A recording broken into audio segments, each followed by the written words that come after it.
Bag গোছানো complete. Rahul একটু পরে চলে আসবে ব্যালকনির নিচে। শাড়ি বাঁধা কমপ্লিট হয়ে গেছে, শুধু ফেলবো আর নিচে নেমে যাবো। দিদি তুই আর একবার ভেবে দেখ, তোর পালানো কি উচিত হচ্ছে? উফ, তুই তো চাপ নিচ্ছিস কেন? তোকে যদি জিজ্ঞেস করে তুই পরিষ্কার বলে দিবি তুই এসব ব্যাপারে কিছু জানতিস না। আর 2-3 মাস গেলে বাবা মা এমনিই মেনে নেবে।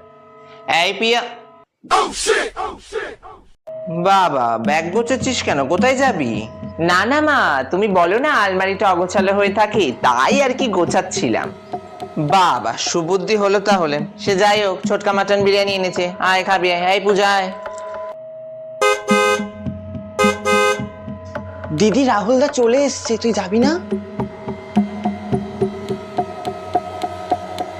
হ্যালো রাহুল, হ্যাঁ তুমি না ফিরে যাও, আমরা অন্য কোনো দিন পালাবো, ঠিক আছে? আজকে বাড়িতে মাটন বিরিয়ানি হয়েছে, মিস করতে পারবো না, ঠিক আছে? বাই। চল চল খাবো।